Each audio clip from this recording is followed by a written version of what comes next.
Magandang umaga mga ka-happy hour. Narito ang mga balita para sa MBC TV Network News Update 9 AM edition. Sa Showbiz Spotted, si Gio Piazza, emotional sa crowning ceremony bilang bagong Miss Grand International 2024. Yan ang MBC TV Network News ni Showbiz Angel.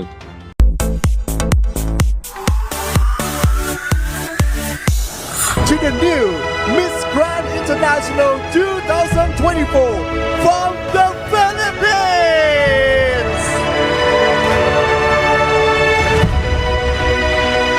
Di napigilan maging emosyonal ni CJ Opiaza ng formal na kinoronahan bilang bagong Miss Grand International 2024. Ang founder ng MGI na sina What It's Saragwisil ang nagsuot ng korona sa Pinay Beauty Queen. Isang green and gold gown na gawa ng designer na si Mac Tumang ang inirampa ni CJ sa crowning ceremony na ginanap sa Bangkok, Thailand.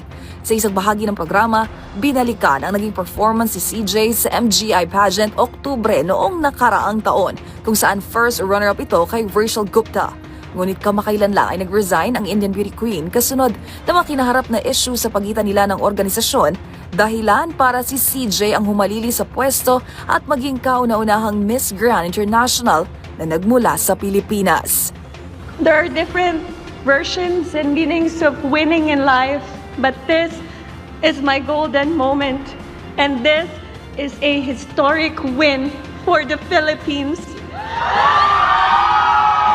Sa pagtatapos ng seremonya, inanunsyong sa linggo, June 8, kasado na ang isang grand homecoming event para kay Miss Grand International 2024, CJ Opiaza. Simula noon hanggang ngayon, kahit nasan akong entablado, naririnig ko yung mga sigawan nyo.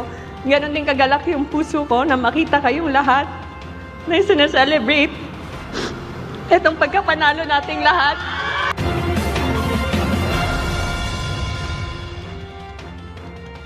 Samantala, AFP at NHCP, inanyayahan ng publiko na makiisa sa Musikalayaan 2025.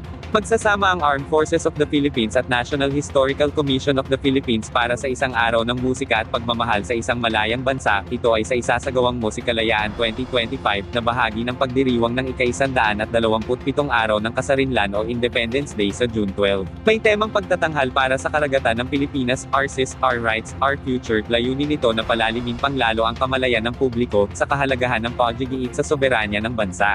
Ayon kay Colonel Francel Margaret Padilla, magsisilbi itong tulay upang may parating sa mamamayan ang diwa ng kagitingan at ang pagtatanggol sa karapatan ng bansa sa West Philippine Sea. Isasagawa ang Musikalayaan 2025 mamayang gabi sa Rizal Park Open Air Auditorium sa Maynila mamayang alas 6 ng gabi na lalahukan ng mga aawit mula sa AFP, Philippine National Police, Bureau of Fire Protection, Bureau of Jail Management and Penology, at Philippine Coast Guard. Kasama rin dito ang Philippine Army Marching Band, Indayao Dance Company ng Signal Village National High School at ang mga personalidad na sina Geneva Cruz, Ronnie Liang, Kimo Gumatay, Ramona Cecilia Muñoz, Hernani Cuenco at Rocco Nesino.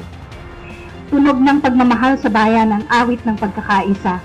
Bibit-bitin po namin ang puso para sa Pilipinas. Sama-sama nating ipagdiwang ang diwa ng kalayaan, hindi lang bilang kasaysayan, kundi bilang ating paninindigan. So pagtungan po natin, let's join each other. Kung gigimik na rin lang naman po kayo on the day, it's a holiday the next day, pwede po kayo doon na lang. So let's show our patriotism and nationalism on the day. Dahil sa bawat nota ng musikalayaan, tinitibok po ang puso ng isang makabayan. At yan ang mga balita para sa MBC TV Network News Update 9 AM edition. Abangan ang mga susunod na balitaan mamaya para sa 10 AM edition.